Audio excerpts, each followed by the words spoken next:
Hello champions, very good evening. आप सभी को जय माता दी।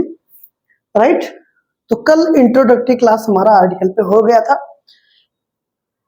आज हम आप देखने जा रहे हैं यूज ऑफ ए और एन। ए एन को हम डिस्कस करेंगे और जैसा कि हमेशा करते आए हैं, क्योंकि आप अच्छे जानते हैं दोस्तों कि हम सभी का समय बहुत कीमती है। राइट, तो डेली हर चीज को हम बखूबी समझेंगे, थोड़ा थोड़ा करके बहुत डीप में जाके समझेंगे। Right, okay. तो आज हम बेसिकली कितने रूल लिखेंगे? 1 2 3 रूल। ठीक है, डेली ऐसे 3 4 5 रूल सीखते रहेंगे और जैसे हमने ट्रांसफॉर्मेशन को कंप्लीट किया वैसे आर्टिकल को कर लेंगे। बस इतना ध्यान दीजिएगा, डेली जितना सीखिएगा प्लीज इसको आप इंप्लीमेंट करिएगा अपने प्रैक्टिकल, अपने डे टू डे लाइफ में। राइट, ताकि हम जैसे जैसे आगे बढ़ते जाएं चीजें हमारे लिए इजी हो जाए। नहीं, जब सारी चीजों को इकट्ठे एक साथ पढ़ते हैं तो प्रॉब्लम होता है। राइट, 3 4 रूल डेली आप पढ़िए और उसको प्रिपेयर कर लीजिए per day. Okay, so without wasting time let us start. आज हम देखने जा रहे हैं कि ए एन का यूज। सबसे पहले हम ए एन को देखेंगे, उसके बाद फिर दा को देखेंगे। राइट, तो देखिए क्या लिखा गया। अब ये चीजें आप देख रहे होंगे, अगर आपने एक बुक देखी हुई रेन एंड मार्टिन, तो वहां से मैंने ये कॉन्सेप्ट लिया हुआ है। राइट, आइए देखिए क्या लिखा हुआ कि the choice between a and an is determined by sound. हमेशा याद रखिएगा, ए कहां लगेगा, एन कहां लगेगा, ये साउंड डिसाइड करेगा। ठीक है, अब यहां पर आप अच्छा अभी किसी से पूछिए जनरली कि ए एन कहां यूज होता है। देखिए मैक्सिमम आंसर क्या आता है कि अगर वाउल, कोई भी वर्ड वाउल से स्टार्ट हुआ यानी कि ए ई आई ओ यू से स्टार्ट हुआ तो एन लगा देंगे। राइट, और कॉन्सोनेंट से स्टार्ट हुआ, right, A E I O you को छोड़कर बाकी किसी से स्टार्ट हो रहा है सेंटेंस, सॉरी वर्ड हमारा, तो ए लगा देंगे। इससे दोस्तों कुछ चीजें तो सरल हो जाएंगी, इजी हो जाएंगी, सही भी हो जाएगा, लेकिन बहुत दूर नहीं चल पाएंगे आप ना। जैसे यूनिवर्सिटी है, यूनिवर्सिटी, राइट, सॉरी, अम्ब्रेला, दोनों यू से स्टार्ट हो रहे हैं, लेकिन एक के पहले एन लगेगा और एक के पहले आ लगेगा। हो गया ना कंफ्यूजन, प्रॉब्लम।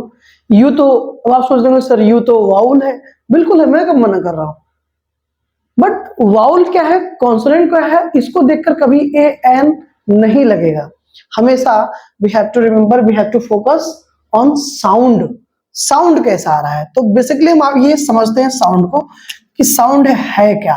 राइट, अब साउंड हमारे पास दो तरीके के होते हैं, पहला vowel sound and the second one is consonant sound. ठीक है दोस्तों, वाउल साउंड को और बहुत इजी भाषा में आप समझना चाहते हैं तो ऐसा समझ लीजिए आप, हिंदी का वर्ड वाला आ से आ तक सब स्वर ही होते हैं। राइट, और का से ज्ञा तक व्यंजन, जिनको हम इंग्लिश में कॉन्सोनेंट कहते हैं और स्वर को इंग्लिश में वाउल कहा जाता है। Right, extremely sorry.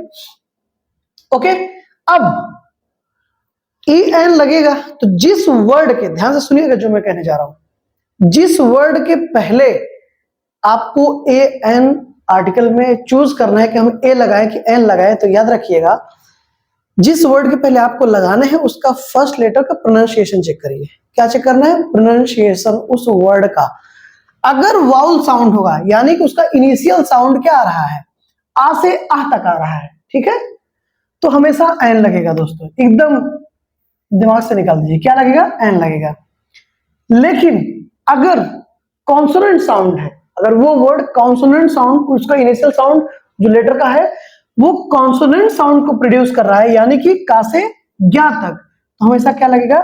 ए लगेगा। इसका विशेष ध्यान दीजिएगा। बस वाउल क्या है, ए ई आई ओ यू, उसको भूल जाइए, ये हमेशा रामबाण इलाज है जिंदगी भर के लिए।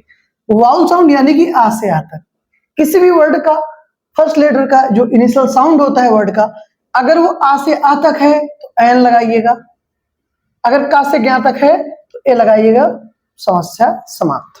ठीक है, अब देखिए इतने सारे वर्ड्स हमने लिखे, एस लिखा, एनिमी लिखा, इंक पैड लिखा, ठीक है, फिर इधर ऑरेंज लिखा, अम्ब्रेला लिखा, आवर लिखा, ऑनेस्ट मैन लिखा हमने। ठीक है, अब ध्यान दीजिएगा जितने भी चीजों को मैंने अंडरलाइन करा हुआ है, जैसे एस को देखिए आप, एस ए से स्टार्ट हुआ, वाउल्स ए से स्टार्ट हुआ इसलिए एन नहीं लगा रहे हैं, इसका विशेष ध्यान दीजिएगा। ए से स्टार्ट हो रहा है इसलिए एन नहीं लगा रहे हैं, इसका जो साउंड है कैसे बोल रहे हैं? ऐश, ऐस, तो ये ए आ रहा है ना, यानी कि आ से आ के बीच मिलेगा हमको, सीधी सी बात है, तो क्या लगाएंगे एन, राइट, साउंड चेक करना है। ओके, एनिमी ए, आ से आके बीच आता है, एन आ गया। इंक पॉड ई, आ से आ तक, एन आ गया। अब देखिए ऑरेंज, ऑरेंज, राइट, आ से आ तक, एन। अम्ब्रेला, अम्ब्रेला, यू पे मत जाइएगा, वाउल है वो, लेकिन उस पे नहीं जाना है।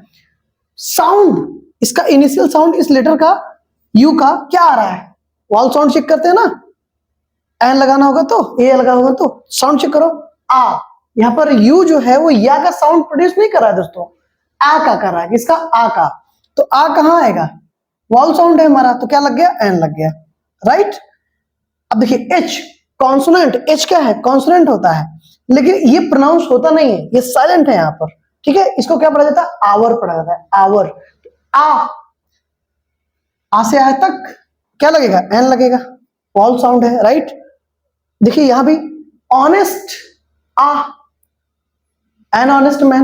ओके, समझ में आ रहा है दोस्तों। अब देखिए boy, reindeer, woman, horse, university, union, European. देखिए चेक करिए, बॉय, बा, तो का से गया कि क्या से, इसका प्रोनाउंसिएशन के बा है ना, यानी कि का से गया था। एक मिनट रुकिए, ओके। इसका जो प्रोनाउंसिएशन आ रहा है वो कहां तक आ रहा है, का से गया के बीच, राइट। तो का से गया के बीच प्रोनाउंसिएशन होने का मतलब क्या है, कॉन्सोनेंट साउंड है। बी, इनिशियल साउंड इस वर्ड का क्या है, कॉन्सोनेंट है, क्या लगाएंगे, ए लगाएंगे। रेंडियर, आ, रा, रेंडियर, रा, तो का से गया के बीच ए लगाएंगे। देखिए आ वुमन, वुमन, वाह ना, का से गया तक होता है, तो कौन सा साउंड, कॉन्सोनेंट साउंड, ए लगाएंगे। अब देखिए हॉर्स, यहां भी देखो दोस्तों एच है और यहां भी एच है, लेकिन दोनों के प्रोनाउंसिएशन में जमीन आसमान का अंतर है। यहां पर इसका प्रोनाउंसिएशन आवर हो रहा है, वाउल साउंड दे रहा है, that is why we have to put here an, right. But here h, the pronunciation of h here, what, horse, horse, ha, right, वहां तो साइलेंट है, राइट, बट यहां पे हॉर्स ना, इनिशियल साउंड इस वर्ड का क्या आ रहा है दोस्तों, कॉन्सोनेंट साउंड आ रहा है, तो क्या लगाएंगे, ए लगाएंगे, राइट। अब देखिए यू से स्टार्ट हुआ ना, अब अगर कोई बच्चा कहेगा या कोई भी इंसान कहेगा कि हम वाउल के पहले, वावल्स के पहले क्या लगा देंगे, एन लगा दोगे, तो यहां भी तो लगाओगे ना फिर, लेकिन ध्यान दो यूनिवर्सिटी ऐसे लिखा जाएगा ना, या, ठीक है, सॉरी तगड़ा बन गया यार डिजाइन, राइट। या आप अच्छे से देख, का से गया के बीच आता है, यानी कि कॉन्सोनेंट साउंड है, तो क्या लग गया, ए यूनिवर्सिटी। हमेशा हमको दोस्तों साउंड चेक करना है, ना कि लेटर। बढ़िया, यूनियन, ये आ रहा है कॉन्सोनेंट साउंड, ए। देखिए यूरोपियन, यूरोपियन नहीं तो यूरोपियन, ई पे मत जाइए, वाउल है, लेकिन कॉन्सोनेंट साउंड प्रोड्यूस कर रहा है, तो क्या लग जाएगा, ए, राइट। आई होप ए कहां लगना है, एन कहां लगना है, now that's very clear, right, एकदम क्लियर है, कोई कंफ्यूज होने की जरूरत नहीं। ये हमेशा याद रखिएगा, ये एकदम रामबाण इलाज है, राइट, पूरी जिंदगी के लिए टेंशन खत्म। अब नेक्स्ट यूज देखते हैं दोस्तों, नेक्स्ट यूज क्या हमारा, देखिए कह रहा है कि original numerical sense of one. जब वन, वन का मतलब क्या होता है, एक ना, अभी हमने कल देखा था, राइट। सिनोनिम ऑफ वन क्या होते हैं, weaker form of a and an. तो ऐसा हर जगह हम ए या एन का यूज कर सकते हैं जहां पर वन का सेंस आएगा, राइट, राइट। किसका सेंस आएगा, वन का, क्योंकि ये क्या है, एक न्यूमेरिकल है ना, एक, जिसका मतलब क्या होता है, एक। जैसे देखिए क्या लिखा गया, 12 इंचेस फॉर एग्जांपल। ये सब एग्जांपल्स दोस्तों रेन एंड मार्टिन से आप चेक कर सकते हैं, right, you can check also, no problem at all. 12 inches make a foot, कितने फुट बनाते हैं, हाफ फुट, एक फुट, यानी कि 12 इंच बराबर हाफ फुट, यानी कि 1 foot, okay. Not a word was said, क्या, नॉट अ वर्ड, एक भी शब्द नहीं कहा गया, राइट, वन का सेंस दे रहा है ना, not one word was said means not a word was said. अब ए एन कहां लगेगा, आप ये देख चुके हैं, क्लियर। फिर क्या कहा गया, आ वर्ड, यानी कि एक शब्द, एक के सेंस में, एक के सेंस में यूज हो रहा है, राइट, वन वर्ड या फिर a word. To the wise, is sufficient, right. Sufficient दोस्तों पर्याप्त। बुद्धिमान के लिए एक भी शब्द क्या होता है, पर्याप्त होता है, यानी कि उतने में समझ जाता है, राइट। ये हमारा दोस्तों दूसरा यूज है वन के सेंस में, राइट। वन का सेंस जहां जहां भी आएगा हम वहां पर ए एन का यूज कर सकते हैं, clear. Now the third rule is in the sense of any, right दोस्तों। एनी हिंदी में सेंस ऐसे आएगा ना, कोई या कोई भी, ऐसा, ठीक है। In the sense of any, any का जहां भी सेंस आएगा वहां पर हम आप दोस्तों ए एन का यूज कर सकते हैं। आप अच्छे से जानते हैं ए एन क्या है, इनडेफिनिट प्रोनाउन है। तो कोई, जैसे कहा ना कि कोई लड़का, तो कोई लड़का मतलब कोई पर्टिकुलर लड़का नहीं, कोई भी लड़का चलेगा, राइट। तो इनडेफिनिट प्रोनाउन, तो जहां पर भी एनी का सेंस आएगा हमको हिंदी में कोई जैसा ऐसा कुछ मीनिंग निकलेगा, तो वहां पर भी हम वी कैन पुट ए और an without any hesitation, clear. अब एक चीज और नोटिस करिएगा इसमें, ये क्या होता है जो एनी का सेंस में हम ए एन यूज करते हैं दोस्तों ना, एक्चुअली होता क्या है, एज द रिप्रेजेंटेटिव, ये रिप्रेजेंटेटिव होता है किसका, आ क्लास, यानी कि पूरी की पूरी उस क्लास का। क्लास का समझाता हूं, क्लास का मतलब उस पूरी क्लास का, उस पूरे जाति से, पूरे समाज से कह दीजिए। कैसे, देखिए क्या कहा गया दोस्तों, पुपिल, पुपिल का मतलब होता है शिष्य। कहा गया अ पुपिल शुड ओबे, उसको पालन करना चाहिए हिज टीचर, अपने अध्यापक का। आ टीचर का मतलब एनी पुपिल, एनी पुपिल का मतलब ऐसा नहीं किसी एक शिष्य को कहा जा रहा है, पूरी क्लास को रिप्रेजेंट करेगा।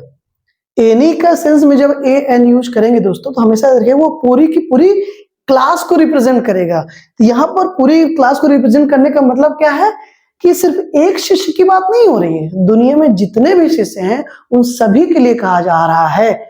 इसी को आ क्लास बोला जा रहा है, वो रिप्रेजेंटेटिव ऑफ आ क्लास होते हैं जब एनी के सेंस में ए एन को यूज किया जाता है। तो दुनिया में जितने भी, इस पूरे वर्ल्ड में जितने भी पीपल्स हैं, शिष्य हैं, उन सब के लिए कहा जा रहा है कि उनको अपने अध्यापक का क्या करना चाहिए, सम्मान करना चाहिए, उनकी आज्ञा का पालन करना चाहिए, राइट। जैसे आ काउ, काउ के पहले क्या लग गया दोस्तों, आ लग गया, तो a cow is a useful animal. तो यहाँ पर क्या मतलब, कोई भी गाय यूजफुल है, राइट, एनी के सेंस में यूज हुआ है। और आप जानते हैं एनी के सेंस में जब भी ए एन यूज होगा दोस्तों तो वो पूरी की पूरी क्लास को रिप्रेजेंट करेगा, यानी a cow is the useful animal. पूरे वर्ल्ड में कोई भी काउ होगी, कोई भी गाय होगी, क्या वो एक लाभदायक एनिमल है, यूजफुल एनिमल है, राइट। तो